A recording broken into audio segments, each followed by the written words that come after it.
Menscape, the podcast with Carl.J. Ashley. So, hello and welcome to the first Menscape podcast of the year. It's January 2024, and my guest is the lovely, amazing Alexandra Derwen. How are you? I'm good, thank you. And yeah, Happy New Year to you. Thanks for making the time to come and join us. And like anybody else, I ask, first question is tell us about yourself. Who are you and what do you do? Hi, well, I'm Alexandra. I'm based in North Wales. Uh-huh. Actually not far from Ireland, really, as the crow flies. I'm near Bangor, up in the mountains though. And gosh, where do I begin describing what do I do? For many years, maybe since I was a teenager, so 30 years, I have accompanied people through death as a death doula and with bereaved families as well. So death and grief. And that's just been something that I've done. I can't even tell you how it began. I think my father dying when I was 14 was a big catalyst for that, but I was still attuned and paying attention to the unseen and the unspoken. And I was a mysterious child, put it that way.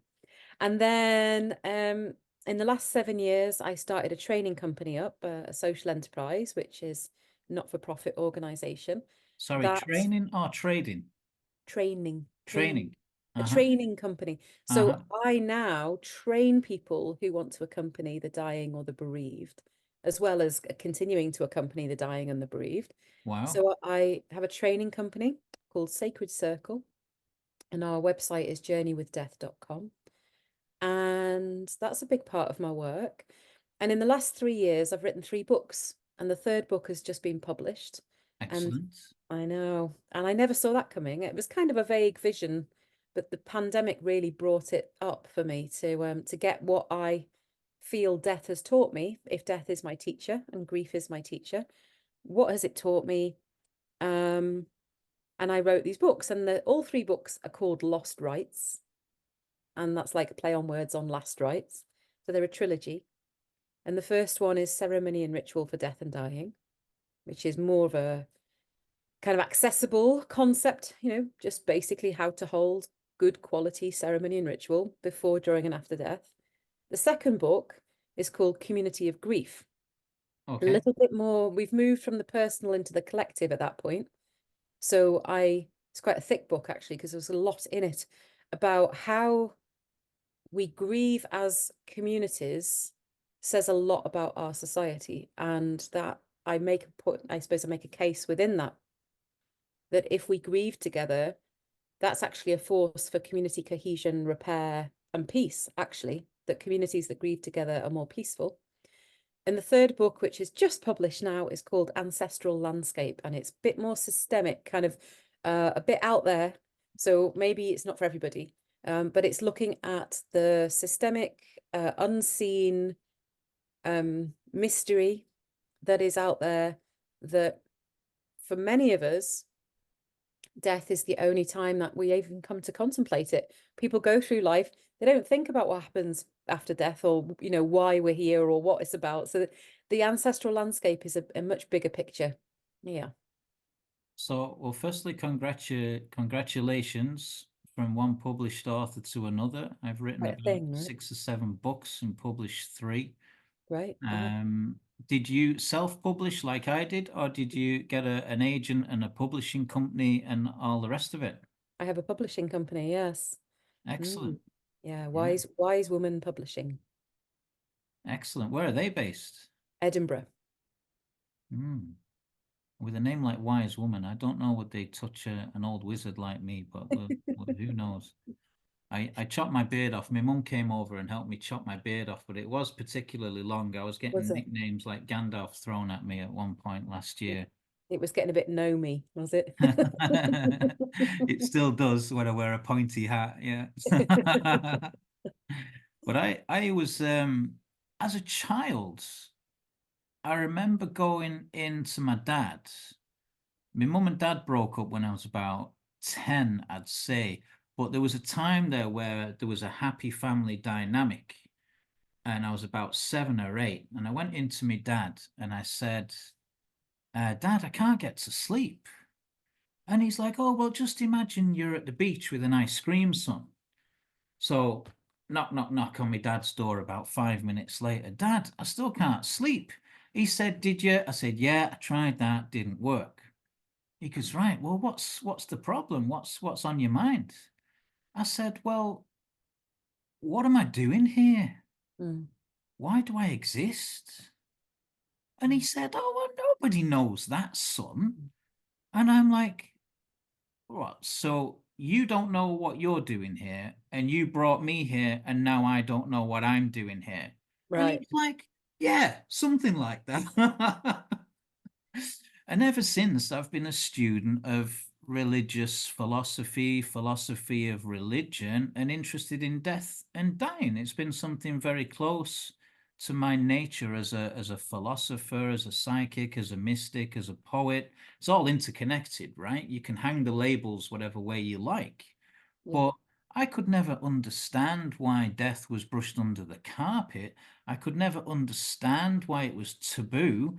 I could never understand why people would pay extortionate amounts of money to men in black coats driving black cars, and all this ceremony and circumstance around what's a perfectly natural process every single day. At this time of year, for example, in winter, in nature, and as I wrote about in my blog, we see rebirth and regeneration and death and dying all around us in nature. And Yeah. it's a natural part of life. Death is birth and birth is death. Right. And if you can take, say, for example, that we're spiritual beings having a human experience, you could almost even argue that when we're born into this dimension, this realm, this life, we've kind of died in our spiritual sense as pure disembodied consciousness. And when we die, our physical bodily death, we're almost reborn or going home to our existence as souls, or whatever you want to call that kind of infinite energy that cannot be created or destroyed, but which is at the core of who we are and what we are. Mm. Well, quite. Yeah. So even as a kid, before I'd even heard of philosophy or whatever, I was doing that, and I was always interested and drawn to Buddhist philosophy as well. And a lot of I suppose the last few years, I've been connected to a Buddhist center in East Clare called Sunyata, a beautiful place like a home from home. Mhm. This, I wouldn't call it as having an obsession with death, but I always felt that I would actually end up moving into counseling people who are dying. And that's how I happened across your website before Christmas. Mhm. And it totally got me interested in, well, what's a death doula? What do you do and how do you do it? And surely you can't just pop up one day and say, oh, well, I'm think I'm going to do this. There has to be a process that you go through, right? Right. Yeah, yeah. I think that there's quite a variance in even the death doula community as to what a death doula does. Well, There's start with the word. Doula start with the sounds like word, capital right? of Well, Cameroon. Where does that come from? doula is an ancient Greek word and it means servant. And to be precise, it'd be woman's servant as well. It's the I is a feminine thing. So Thank you. the term doula Yeah. came into common usage probably around the 1950s, 1960s, definitely the 1960s in America with the medicalization of birth. So where birth moved out of the community, out of the home, out of local birth centers and into hospitals and clinical settings, there needed to be somebody alongside the person who was giving birth to give them emotional, spiritual, moral support. And that's where this idea of doula came from. And I think the term was picked, the name was picked so that it was something that was not appropriate in any modern culture, just a word that means to be in service. And so doula is most commonly associated with the birth world. And I am a birth doula as well. I've been at many births. But I've been at a lot more deaths. So I am somebody who is calibrated towards the end of life by my destiny, I suppose. But yeah, birth and death are places you'll find death doulas, birth doulas. And I suppose it taps into an idea of an archetype, like an archetypal midwife that would have been in the village, would have been the person who attends birth, attends death. And I suppose the only reason that the word doula for me is better than midwife is that midwife has become very corrupted as a term, as a clinical medical term, and people can't separate the modern clinical medical model of midwifery from traditional midwifery.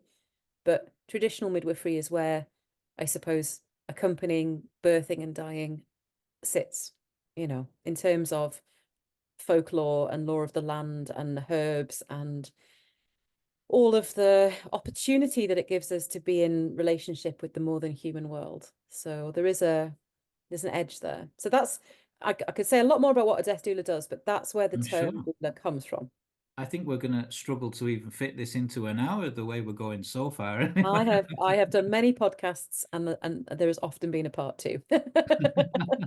Very good. Why is society sort of morbidly fascinated with brushing death under the carpet? Where does that originate, would you say? As people say, I'm from Manchester, England. I live in Wales, live in Ireland. Ireland and Wales very similar in the culture, in the landscape. We're not too far removed from our own gene pool, shall we say? And yet we can call it the Western world. Why have we become so like removed from death that we can't talk comfortably about it? You can trace the roots back. I mean, there's major taproots of shared trauma actually that have inhibited consciousness around death. If we travel back in recent history, I'd go to the Industrial Revolution. Definitely when people lived in villages, there would have been a sense of death being a community event. When Right. people moved en masse to the cities to work in the factories, then you lost the fabric of that community that would have tended to the dying. So dying in a slum, in a work, without workers' rights. Back in the Victorian times, death became a health hazard. It needed undertakers, the men in black, Interesting. to undertake to dispose of the body on behalf of the community because there wasn't the village there. So that's a major taproot of trauma, but it goes back further. You can go back to the witch trials, go back to the witch trials where those that carried that archetype of the midwife, the healer, the herb lorist, they were persecuted. And so that knowledge of our interconnectedness to the more than human world was suppressed and persecuted out of not just the people who were actually lynched and burnt, but by fear of appearing to be like that. So there was a suppression of our natural medicine at that time. But you can trace it back then, I'd say, to the church gaining traction and the hierarchical, patriarchal religions where light triumphs over darkness. So light supremacy and its connection to white supremacy, this idea that the dark is bad and light is good. So anything that's of the body, of the earth, of darkness, that was considered to be sinful and shameful. And so we were indoctrinated, educated and indoctrinated into hierarchical structures where the body and the senses and the earth and death and grief and everything was pushed underground because we celebrated the spirit and the light and all of that love and lighty stuff, which New Age movements replicate, to replicate the harm of that white supremacy. But if we come back full circle to the present day, I'm on a flow, but I'll catch you in a minute. No, but coming back to the present day, we continue to live under a capitalist structure, and anything that disrupts our ability to work as an economic unit is considered to be faux pas. So death and grief are two of the major disruptors in our life. And if you need to show up and pay your rent and work and, work for the man, then we can't allow the reality of death and grief too deeply into our psyche because it breaks us down and we need to function. And that's the problem, is we need to function, and trying to deal with death and grief on our own without a community will inevitably lead to breakdown. That's a fascinating answer, and it provokes more questions, would you believe? Yeah. I can believe it. So as a philosopher, one of the things that we're taught is that a lot of Western culture is based on the Romans and the Greeks. And your man, Descartes, I think, therefore, I am champion this kind of dualism, the intellect and rational thought on the one hand, and then the body and the physical reality and the materialism on the other. And it's almost as if getting enmeshed in this duality and this division has taken us away from having a holistic view, and becoming holistic beings is our natural state and who we are and what we're meant to be. So it's almost like, and I'm not trying to turn this into a conspiracy theory, right? But it's almost like if you do any degree of meditation and contemplation, you can see that from the moment we're born to the moment we die, we're primed for consumerism. Obey, buy. As a woman, you couldn't possibly look good without buying makeup and clothes and all these things that they try and sell you.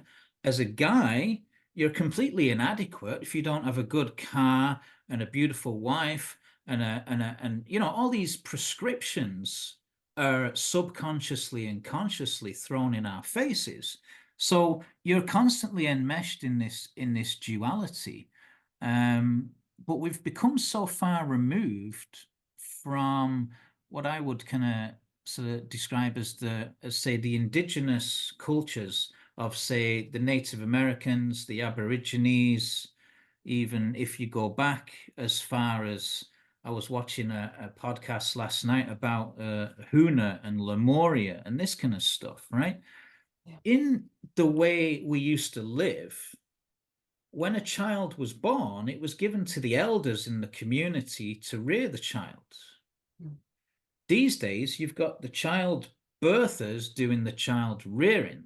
So me and my ex-wife at the age of 25, 26, 27, having kids, my parents having me at the age of 23, you've got kids having kids, and you've got the child rearing being done by people who are not mentally equipped to rear children. They might be physically at the right age for childbirth, but in our ancient communities, the elders were the ones that were responsible for child rearing, not the child birthers. And so it's almost like society is set up to cause pain, distress, anger, upset, addictions, mental health issues. When you look at the way society is just engineered for a start, it's almost like this preoccupation with what you see and the materialist, and almost a denial of the spiritual and the ethereal and the non-physical and the metaphysical. And I guess, like, if you will allow, say, the notion that we're kind of reborn, we're reincarnated, and that we have these past lives as immortal spiritual beings of energy, and we come in and we choose this life, then surely the emphasis ought to be on our metaphysical being. And yet it's all subverted, it's all tipped upside down. It's like the emphasis is on the things you have. And obviously, that seems to be at odds with spiritual growth and your soul evolution, and us being nurturing this kind of holistic being that we are. So it's almost like our struggle to define ourselves is against culture or against the society. And we have to almost take it upon ourselves, really, and naturally migrate and bind with others who are having the same issues. I do think that there is a great paradox at the heart of what you're saying, which I agree with. And then at the same time, if you bear in mind what I was saying that the root of some of our denial of death is the celebration of the light over the darkness, the non-physical over the physical, that's what religion did for us. And then that's on the one hand. And then paradoxically, what you were just saying was that we actually are more materialistic and we're not spiritual as a society at large. And that is, both of those are true in the same breath. What I feel is the underlying violence. The violence is in the duality in the first place, that there is a separation between body and soul, between body and spirit. To me, the soul and the body are part of a continuum, like ice to water to steam. It's all part of a continuum. And when we separate spirituality from the practical and the mundane, then it becomes a spiritual practice, or it becomes something that we have to do or achieve. But our spiritual nature is our reality, as is our physical reality. Yeah. And when we're in denial of our physical reality, I actually think that's when we start to consume in an addictive and in a way that serves capitalism, because disconnected from the self, who am I as an individual in this body, in this lifetime, on this earth, at this time, with these people, with these connections? Like, how can this be an accident? There must be some kind of intelligence behind this. And what is that? And the more we're able to inhabit the I am, as opposed to the we are one, the more useful we can be in service of others. Because, and I think being of service to others has been lost at large in the world in favor of addiction and codependency, that people will help others in a codependent way rather than deep service, which is actually striving for wholeness. So And this profoundly sick society is churning out narcissistic individuals who are of service to self. right. But you get to a point where, and speaking as someone that was very much of that vibration until I was about 44, crashed my car into a ditch, run off the road by a bus full of monks coming back from their alms round, and had what I can only describe as a rebirth. So my partner calls it a walk-in or a soul transfer. I don't know what depending on how you interpret that. But ever since that point, I've been of service to others, having for the first 40 odd years been of service to self, and very much identifying with what the Buddhists call the hungry ghosts. I was watching porn, I was smoking, I was drinking, I was gambling, I was doing almost anything to avoid being present with what was. And growing up in Manchester, don't forget, you're programmed with this idea that boys don't cry, it doesn't rain, it pours.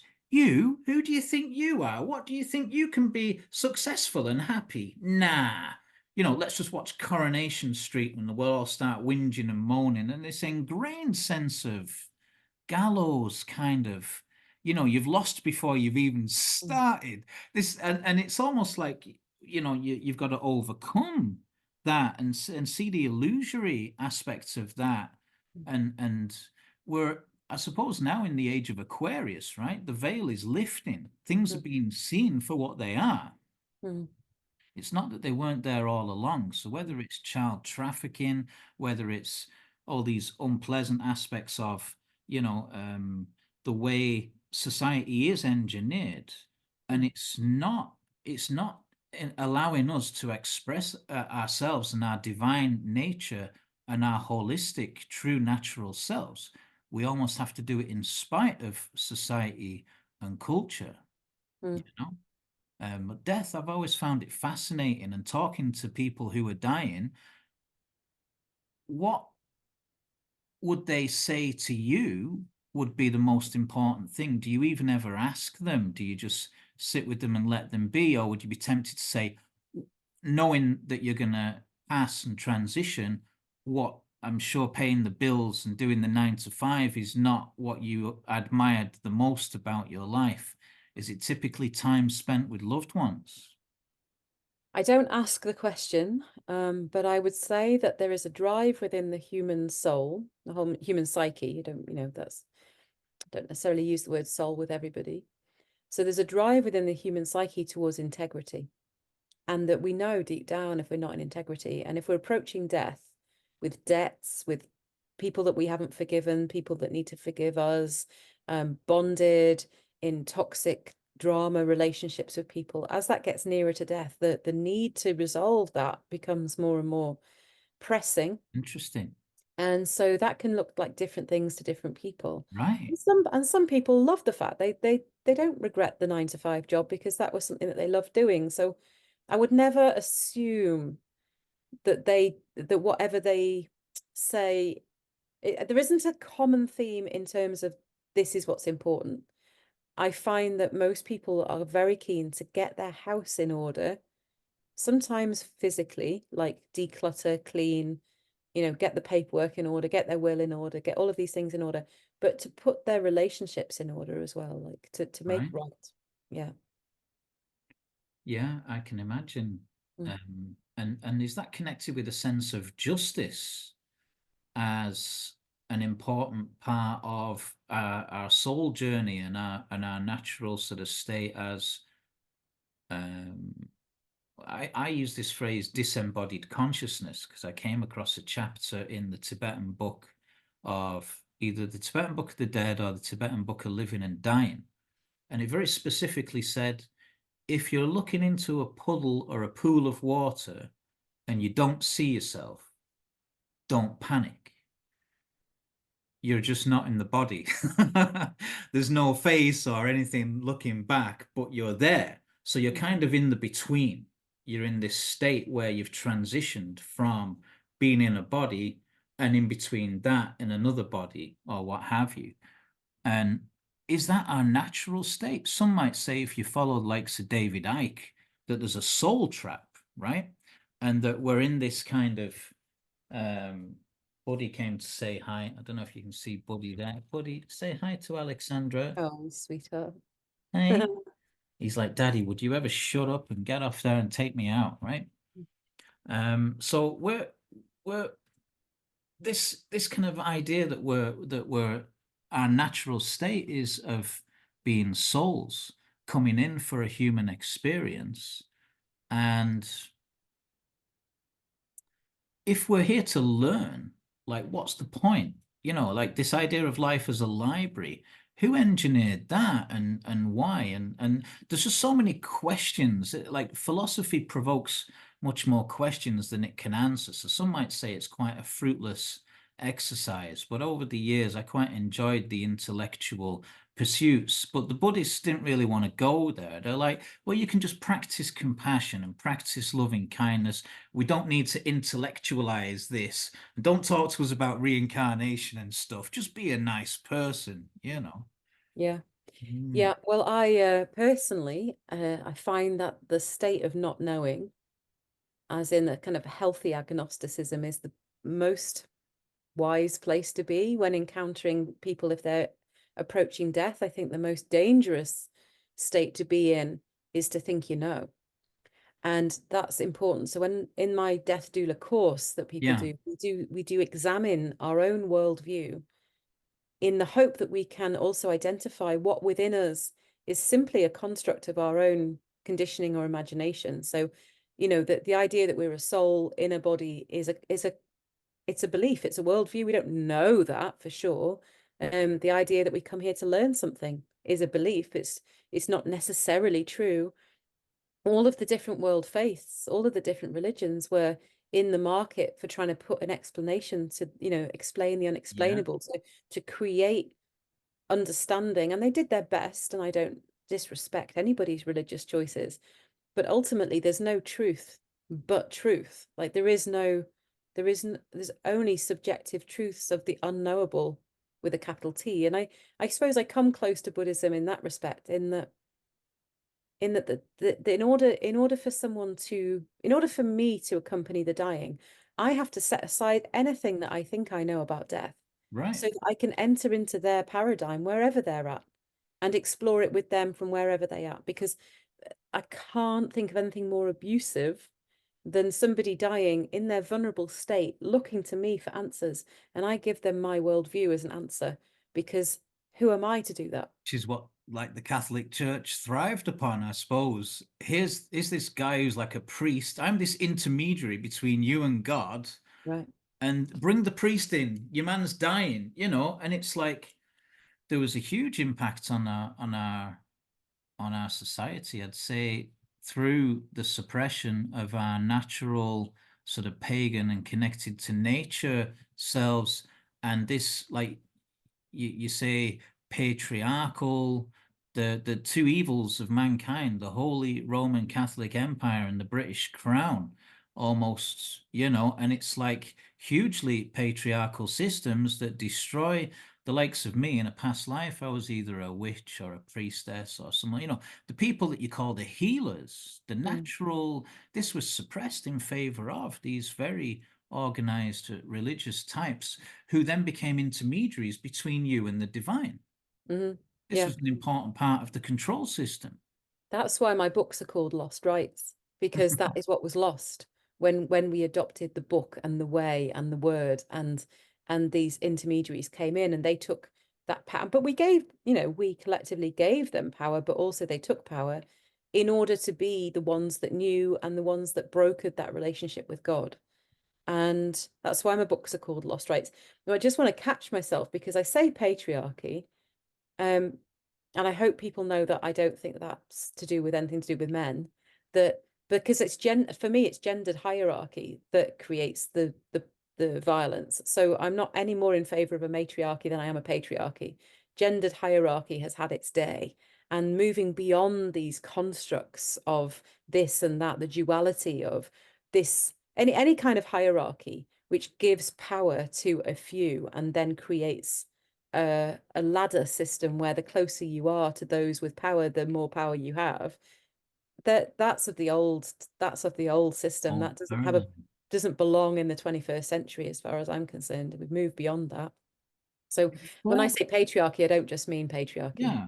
Before I get into some sort of questions I have there was something else that we mentioned that I remember doing a course in sociology, and I'd never really appreciated before the impacts on the difference between rural and urban life. And I'm sure doing the work you do, you encounter a huge difference in people's belief systems and the way that that culture or that person approaches death and dying based on whether they've been reared in a nuclear family or in an extended family. And this idea that if you're like, when I was in Leeds, so I did my degree in psychology and philosophy from being about 19 to 23 in Leeds. I lived next door to someone who I hadn't spoken to for 6 months. Just didn't know them. I didn't need to. I got on with my life. They got on with their life. I come to Ireland and I'm living in a field. The man that's in the next field, I wouldn't dream of going past him without saluting him and saying hi and stopping for a chat. And that's just even a very basic differential between the urban and the rural experience. Maybe say a bit about that. When I started out at sort of in my early 30s, I was working in East London in Stepney Green, and I was working out of a care home, accompanying people who were dying there, and they were largely the addicted and homeless of London. And so they didn't have anybody. They were people who didn't disenfranchised. They didn't have papers. They didn't necessarily even know their names. They certainly didn't have family they could contact. Wow. And so that was a real experience of like the furthest point of isolation as I could see it. Though to be fair, they weren't dying, like they could have been dying on the streets, and they were dying in this care home, which was beautiful care home actually. So when I moved back up to North Wales, where I'm from, which is a rural landscape, I still found usually men.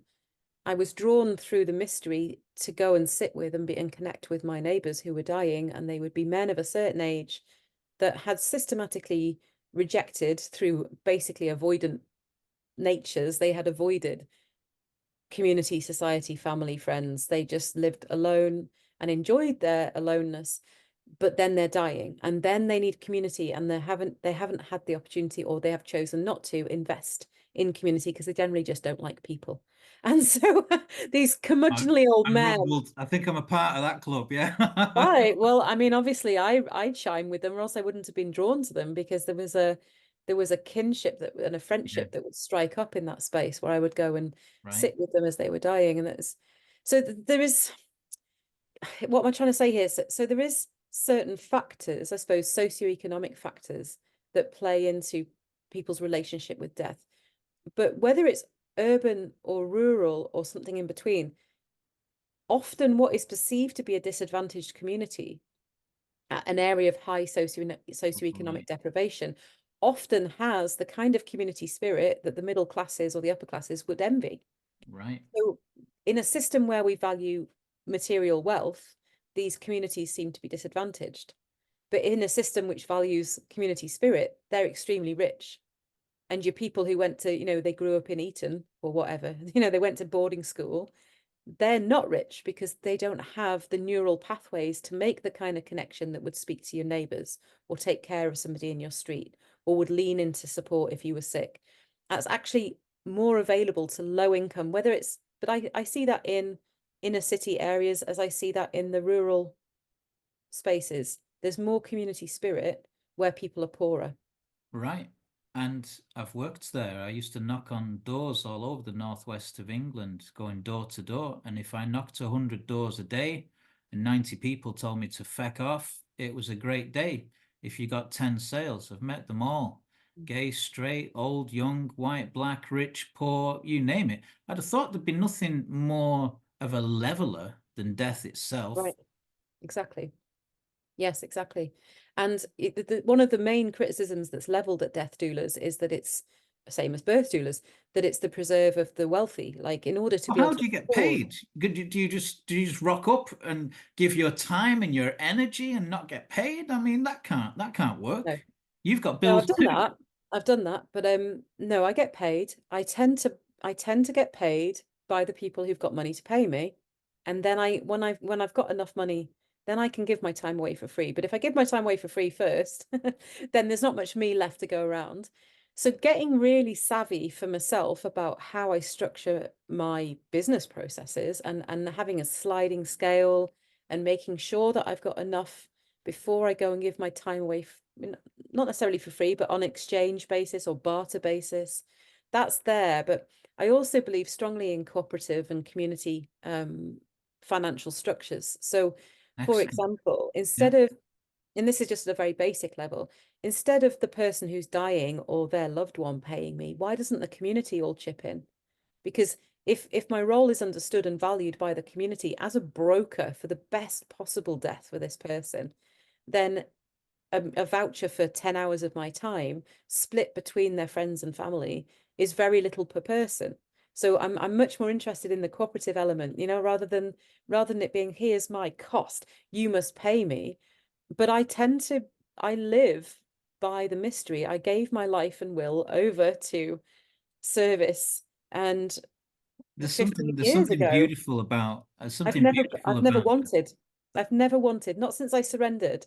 And I've not I went self-employed in 2007, Hmm. and then I completely embraced self-employment from 2010 onwards. And I have surrendered. Guidance, guidance, guidance. Take me where I need to be. Let Yeah. me be of service, not attached to the outcome. I might not be the right person for this person. I'll always go and meet people. How could they pay me? Do they pay me? Are they completely broke? Do they think they're broke? There's plenty of people out there say they've got no money and they're sitting on a record collection of 1,000 records.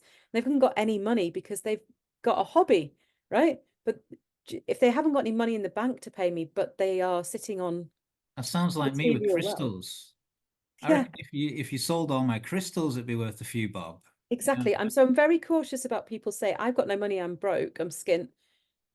Is that because you're genuinely poor?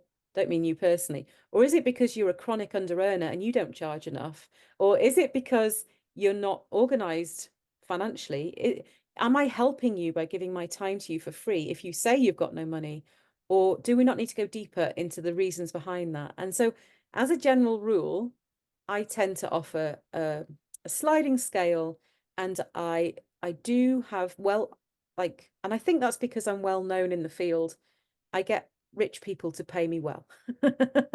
And So so it's like, I was flown to Amsterdam in September, put yeah, up in a hotel, fully paid for, well paid. That put enough money in my bank to keep me going for a couple of months. And if people have got the money to pay, great. But if somebody hasn't got the money to pay, I want to be creative you in can how still facilitate my it. needs get met. Otherwise, it's not sustainable, right? So it's almost like, how you talk about being a divine, sacred, masculine or feminine and channeling both energies within us. it's almost like you're straddling this divide between having the compassion to be of service, but then also being one foot in the business world and being a businesswoman, because you're not daft. You've got to survive and make ends meet. So it's like walking on a tightrope. You can't go too far one way or the other. You've got to maintain this balance. Well, actually, And, you're referring to a conversation we had before you hit record, which right. was around my non-binary nature and the use of the they them pronouns.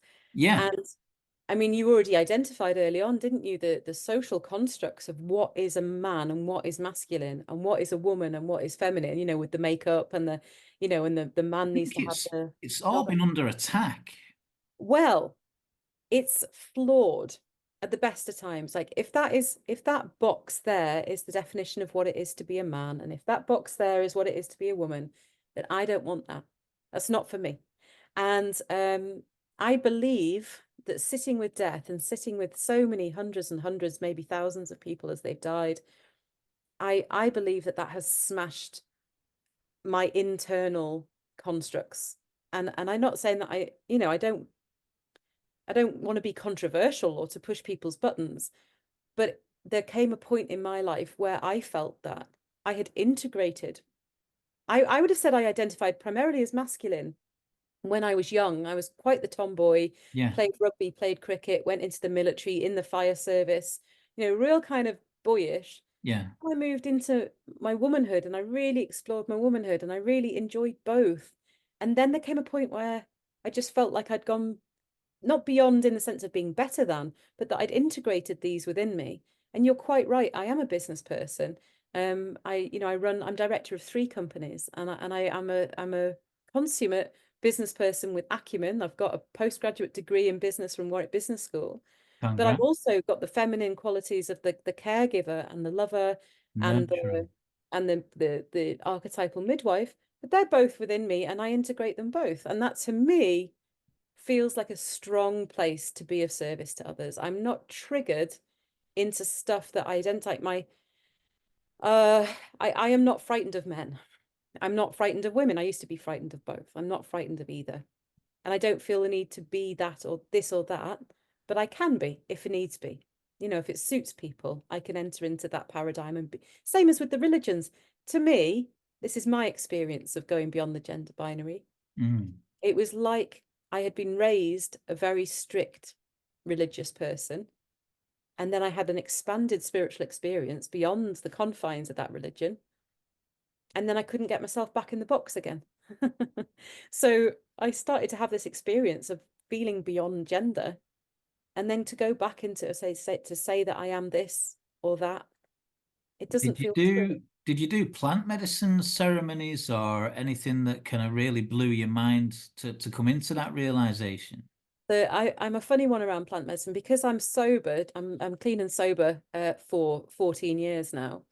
At a time in my life when I moved in plant medicine circles, I didn't imbibe anything. Partly because the reason I was an addict, drug and alcohol and other substances, the reason I was that was I was trying to kill or I was trying to numb my sensitivity to the more than human world. I was, as a child, I alluded to it earlier, as a child, I saw things, heard things, felt things. Trees talk to me, rocks talk to me, rivers talk to me. I heard voices. The Wow. first time I saw the Conway Valley, when I was about 4 or 5, there was a battle overlaid over it. I saw dragons. Like this was the kind of Cool. there wasn't any the stuff that people take plant medicine for is my natural state. Right. And then through drugs and alcohol and eating disorders and workaholism and all the things I You could did to shut suppress that it. down, when Yeah. I got sober, I was able to enter into a balanced state of agency, sovereignty, where I choose what information I receive and what I don't. Prior to that, without that, and I don't want to use the word mastery like I'm a wanker, but without that, I was just subject to endless stimulus, constant noise. And I needed to self-medicate in order to be less sensitive. But when I handed my life and will over, when I got myself aligned, then I can discern, same as if I'm in a room full of people, I don't need to listen to everyone.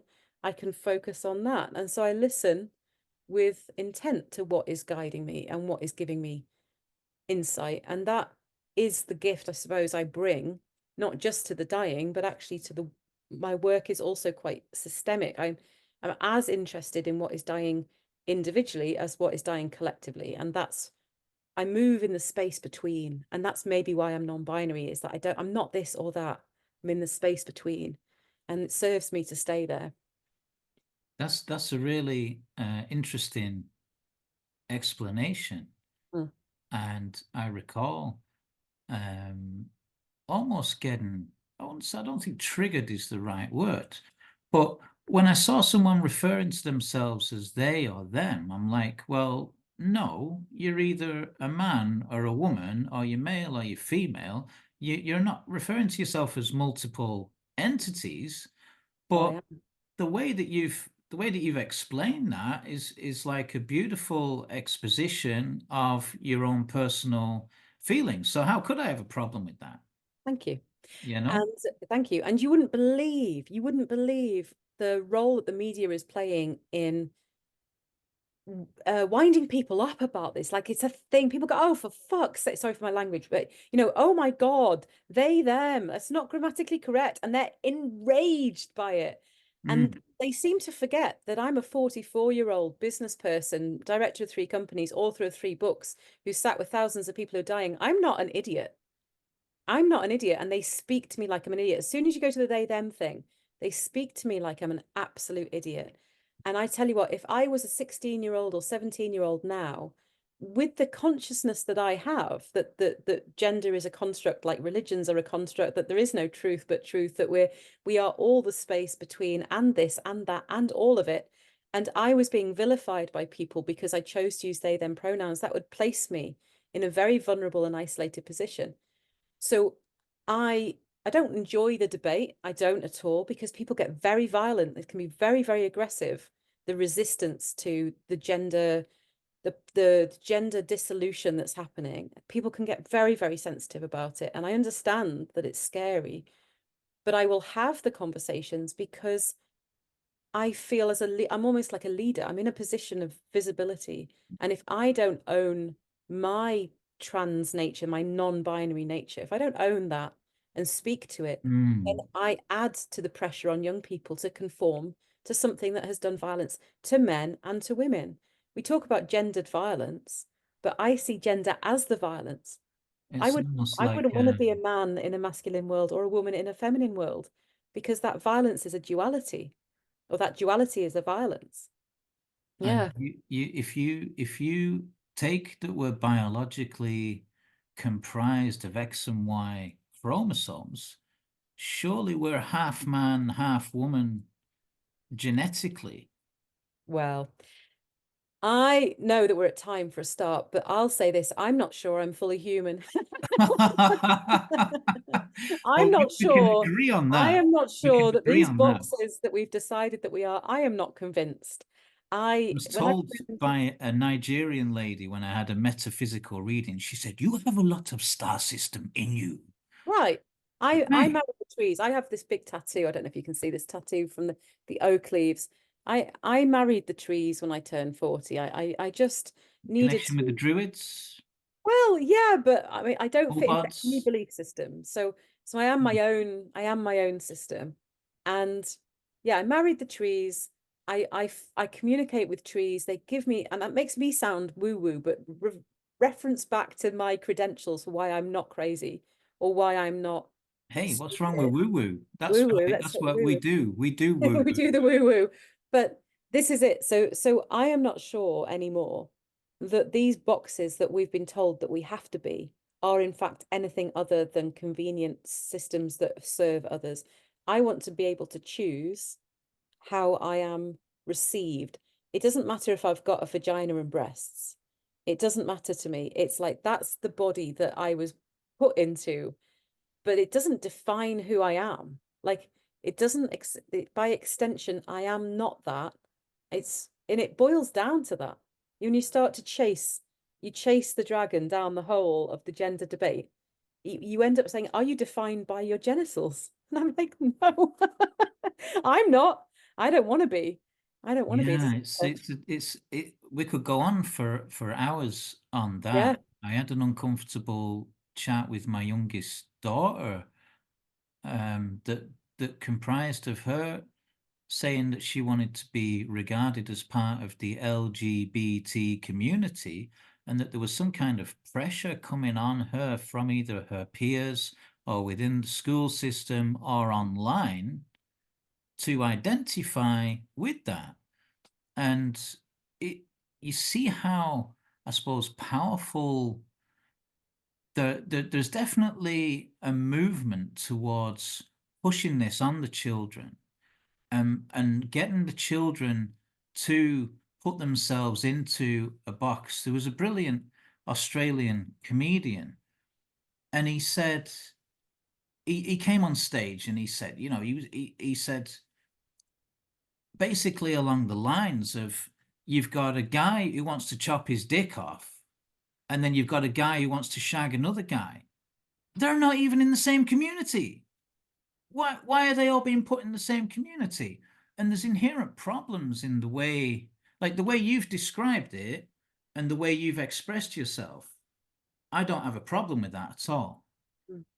And we could get into touch on the, I suppose, the if you go back into the really ancient sort of sacred wisdom, was there a time in which the human was divided into male and female from being a naturally androgynous being, fully comprised? You could argue that our genetics was mutated and engineered by whoever or whatever, whether it's the Anunnaki or even before them, or something. You can see evidence that something has altered with us to engineer us into the way we currently are. And it's almost like we're lost. And whatever way you find yourself within that is acceptable, because it only requires your own approval. But all too often, people are being conditioned to look outside of themselves for approval. So I look back to when I was 14, 15, 16, when I'm talking to my daughter at the same age that's telling me this. And it's all about the need, as the Japanese saying goes, if you're the nail that sticks out the furthest, you're going to be the one that gets hammered in first. So there's almost like this need to fall into a anomalous glob, or they're not encouraged to express their unique individuality. They almost need to become part of the herd to survive, so they don't stand out. And then we spend the rest of our lives obviously pursuing a different path than the need for approval. Gabor Mate speaks to that a lot, about the conflict with authenticity and the need for approval. But that's for another time, It maybe. is. It is. I think We've touched on a lot there. we did Yeah, touch on a lot. Just one of the greatest criticisms, and it comes, I get it a lot of the time, it's people's knee-jerk reaction after they and them is not grammatically correct. The next thing they'll say is, you people shouldn't be ramming this down the throat of children. I have to say, I've never rammed it down the throat of children. But what I sense is that folks are frightened that because children are naturally explorative and curious, and they're finding their identity and they're finding their way, there's a real fear out there that they will be offered this thing which looks other, and so they'll jump to the other rather than try to live within, this box, and that makes them vulnerable. And I would agree, that does make them vulnerable. But what I wish I had had when I was younger was, I wish I had spaces that were not remotely sexual. And I do think there's a lot of fear around queerness and sexual predators, which to me, I think is a limited and bigoted understanding of it, because there's queerness isn't just about sexuality. Queerness is about being something different from the mainstream, is about not belonging in the constructs and the limits and the structures that we are told that we belong in. And so a lot of my work, even though it's nothing to do with sexuality, for me still defines my queerness. There isn't a separation between being genderqueer and being a death worker or a grief worker for me, because of the depths that I've gone to. It's blown this wide open. And so I want to be part of a society that creates spaces for children and young people where they are free to find their truth out with any boxes. Like who are we really? Not like who are we told we have to be, or what does our genitals determine how we should be in the world? But who are we really? What's our true nature? And that is definitely another topic for another time, right? Yeah, there's a part of me that wants to just add to that. You see what you experience, right? Masculine energy is about drive, leadership, protection, and security. Mm. Feminine energy is about service, it's about nurturing. And when these things are in the right balance, when they're wholesome and they have integrity, they come together. And it doesn't necessarily mean that the man has to be the masculine energy or the woman has to be, the two can be intertwined, or you can have both within the same person. But when there's a wholesome balance is when we have it right. But because of the way society is, as we explored earlier on, there's a lot of toxic, traumatized people trying to push agendas on whether it's children or adults. And there's I remember a solicitor in Galway, a lovely woman I was in a business networking group, and she had a client who was one of the first people to have a gender change physically. And if you're a man trapped in a woman's body or a woman trapped in a man's body, the way she described what her client had been through was 20 years of a harrowing nightmare that for them was brought some kind of closure by, if you're not defined by your genitals, then why do you need to change them? Mm. That's their business, not mine, right? It's And none of our business, is it? if they That's the felt point. comfortable doing that, that was up to them. But it opens up a lot of can of worms as to how you define um, who we are, and it's a personal question. Who am I and what am I?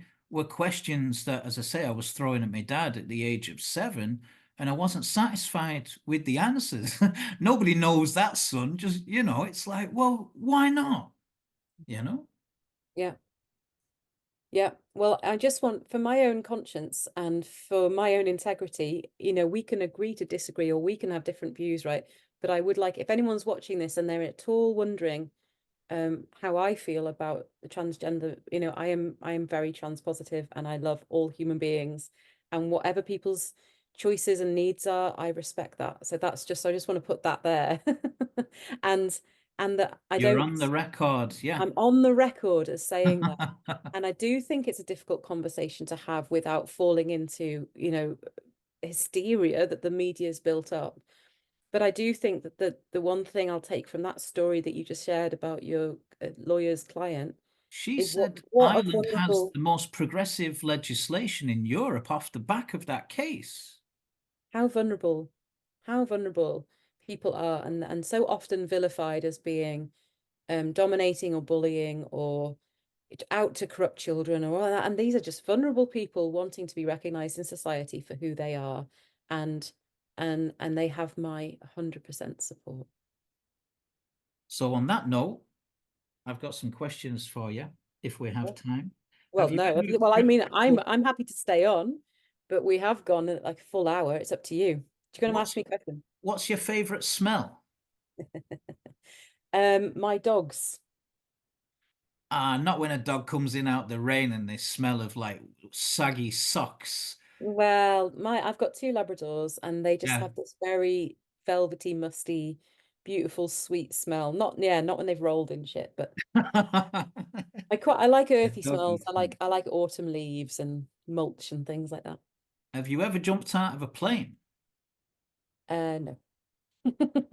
Have you ever ridden a horse? Yes, I have ridden a horse. Have you ever been abducted by aliens? Not in this lifetime. Have you ever eaten an insect? Not deliberately. Have you had children? No. Have you ever walked on hot coals? Uh, Yeah, not deliberately. And have you, I suppose, yeah, have you ever done public speaking? You strike me as quite an articulate person. Have you done any public speaking? Yeah, lots of, yeah. And what are your favorite books? And are there any books that you'd recommend to us and why? Are there any books that you've read that have changed your life that you'd recommend to me or anyone watching? The one book I say to people is the book of our times is The Wild Edge of Sorrow by Francis Weller. Wild Edge of Sorrow. The Wild Edge of Sorrow. And when did you read that? Oosh, but I mean, maybe whenever it first came out, 8 years ago, 9 years ago. But it's about grief and the role of grief, and it reframes grief away from I had this death or loss, and then I was bereaved, and that is grief. It examines grief in a whole different way. I really recommend it. Cool. Any other books or anything else? Any favorite movies or any favorite songs? Yeah, I'm drawing a blank there. Yeah. Well, Okay. except my own books, I suppose. The Lost Rites trilogy by Alexandra Derwen. There you go. Get a plug in for your own. What was your best trip abroad and why? Oh, so many. Just came back. Well, in November, I was in the Czech Republic. I was invited over there to speak at, talk about public speaking, to speak at a death festival, and then we went on retreat. And they made me run a retreat, and we just had a brilliant Hold on time. a minute. Hold on. You can't say Death Festival without being asked about that. What? Yeah. Did someone get killed? Did someone die at a death festival? No, it was a festival specifically organized to celebrate end of life care, death, grief. Wow. It's is its fifth year in a place called Ostrava, which is on the Czech-Poland border. Interesting. Yeah, so I was the Saturday night speaker on the stage, and I talked about the community of grief, and I led them in lament, which was bonkers. So that was a good, and I was in South Africa in August last year with my. Whoa, whoa, whoa, whoa. Hold on, hold on, hold on. Come back to so the Death Festival, right? Oh, all right, you're really loving that. Maybe you want to. Is that like the Dia de los Muertos in Mexico, or is that That would have like been something.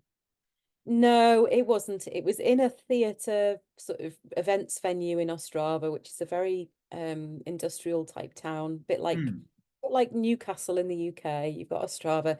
So they had a main stage with speakers from, people who work with the dying, funeral directors, death doulas, maybe all sorts. festival? Maybe festival's not the right word there, more of a They called it convention or Yeah, they called it a festival. There was celebration, there was music, um, okay.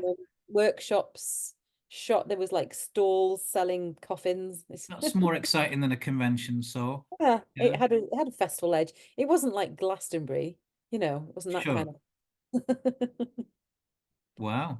Sorry, I interrupted you. So you went to South Africa as well? South Africa, that was amazing. That was so 2023 was a year of great traveling. I'd say South Africa and Czech Republic last year were two of my best ever. But I've been to Iceland. I love Iceland. Do love Iceland. That's one of the places I'd like to go Yeah. to in addition to Japan and maybe Yes, Peru. Yeah. I'd love to go to Japan. Have you seen? I don't know if you get iPlayer. Do you get iPlayer there? I kind of boycott Apple products. I'm a bit of a Well, nerd. iPlayer is the BBC Watch Again service.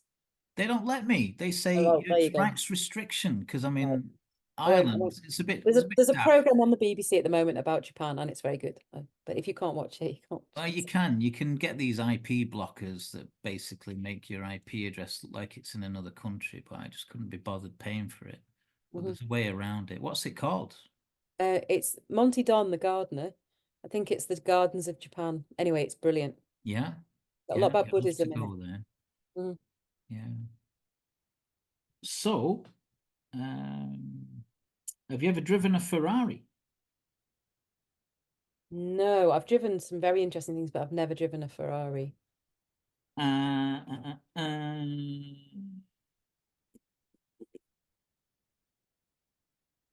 What else did I have? We did favorite smell, didn't we? Did favorite public Random. speaking, favorite books. Okay, so the only one really I've got left is your glitch in a matrix story. When I was a kid, I used to do a paper round, and I had a dream within a dream one morning. I literally did my paper round, got home, got dressed for school, got on the bus, and the moment I got on the bus and sat down, I woke up Mm. again and had to go to the shop, do the paper round. I was so pissed off. But it totally, I had to basically that whole thing all over again. And I swear to God, it was so real. Have you had any experience where you've had reason to question this reality and what we're being presented with directly, not necessarily on plant medicine or hallucinogenics, but just in your... Like I say, I've not I was seeing dragons and battles and shit when I was 6. So yeah, I mean, and I've had dreams like that where I've woken up, got dressed, very mundane dream, had my coffee, gone to work, woken up, and I'm like, what? Sure, I just did that. Definitely. Yeah, they are so numerous. If I'm gonna just have to pick one. Give me a moment. I'm gonna pick one out of the pile. I think seeing dragons is pretty good. I like that. Yeah, yeah. I think that there is. Did You you see, ever... it's a funny thing because I've spent most of my life pretending to be normal.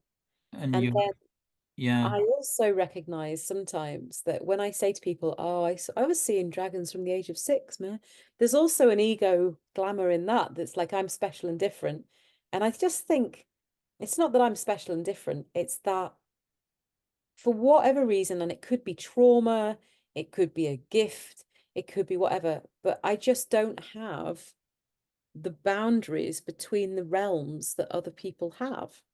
And I do think that trauma, birth trauma, and ancestral and sort of intergenerational trauma, that can have an impact on those boundaries in a negative way. It's a lot of people out there going, I'm an empath. And what they really mean is they're chronically codependent. But I'm an empath. I feel everybody's feelings. Well, it's not a good thing. And so the glamour, I'm only so interested in talking about those experiences, the dragons and shit, if it serves, because it can actually put a wedge between me and people. It's important to me that I remain accessible to as many people as possible. So I find it's as miraculous. I've had experiences of being very present, like being so present to what I'm doing in the mundane that I've had spiritual experiences like that. Do you know what I mean? That it's not necessarily about the other, that actually it's here as well. It's not there. Yeah, I actually had a white feather experience yesterday, and I'm not a white feather kind of person because I've got a big objection to love and light. Um, but I got it into my heart that I wanted to see a white feather just to affirm something for me. And it didn't come. And it was about 9 o'clock at night, freezing cold. I was walking my dogs just before bed, and I had my torch on. And I noticed in the mud, in the dark, was this tiny, tiny little bedraggled white feather. And I was bent over it with my torch, trying to see this white feather. And I had to ask myself, is that the sign I was looking for? Because I was looking for the one that drifts across my face. And I thought, well, actually, it's up to me to decide what it means, isn't it? I choose to see this tiny bedraggled feather in the mud. I'll take that as a confirmation. That'll do. do. And I think it's important for me to say that I admire your courage in taking your own personal grief and your own circumstance and transmuting that and transforming that into a gift that you can help be of service to others with. That's a really important contribution to humanity, and I vibe with that, and I respect that, and I recognize that, you know. Yeah, thank you. Yeah, I was maybe, I don't know what age you are, but I was a couple of years younger than your daughter when my father died, and I was so close to him. But talk about glitch in the matrix. There was a particular set of circumstances, the story of which is too long for now, which resulted in me being alone with my father's body from the moment he died for 3 hours on my own with his body, during which time I very much knew what to do. Something rose in me and I just knew what to do. I lamented, I touched, I lamented, and I lay down and I traveled with him. And that is a story for another time. But that experience at 14 of knowing how to accompany my father back to source, that did set me up. Nobody taught you. You just Nobody knew taught it. me, not in this lifetime, they didn't know. It was intuitive. It was in my bones, and I believe it to be in everybody's bones. I believe it's this indigenous knowledge that was lost, the lost rights. It is in all of us. It's not that we can divide people into indigenous and not indigenous. There's just those that have been severed from their roots. And I'm interested in calling everyone home to that knowing that is within. It's there for us all. Just in case we don't take ourselves too seriously, I've got a 1-minute quick fire round for Go you, for it. Yeah, like it. and then we'll finish up. Aldi or Lidl? Lidl every time. England or Germany? Germany. Blonde or brunette? Blonde. Sunset or sunrise? Sunset. Kerry or Dublin? Oh, Kerry. Brown or pink? Brown. Manchester or Liverpool? I'm sorry, Liverpool. My ancestral seat. Spots or stripes? Ooh, stripes. Gardening or gym? Oh, gardening. Ocarina or Echo and the Bunnymen? Oh, I'll go with Echo and the Bunnymen. Sun or moon? Moon. Emerald Oh, I or like sun. ruby? I'm a halfway. You're doing a non-binary on that one, are Yeah. you? Sun or moon? Sun. Oh, I did that. Sorry. Silver or gold? Gold. Beer or wine? Well, I'm teetotal. Meat or cheese? Meat. Onions or carrots? Onions. Salt or pepper? Salt. Pizza or Chinese? Pizza. And finally, forest or beach? Forest. So what remains is for me to thank you for your time, for being a guest on the January 2024 Menscape podcast. Will you tell us again what your website is called and where we can find out more about your books? Yeah, so the website is journeywithdeath.com. And you would find me on social media. On Instagram, it's at Journey with Death. And for the books, either the publisher's website, which is wisewomanpublishing.com, or my own personal website, which is Derwen Roots, DerwenRoots, derwenroots.wales. Thank you so much. Thank you. And thanks so much again for your time. And God Sure. bless you. Well done. Thank you. Bye. Menscape, the podcast with Carl J. Ashley.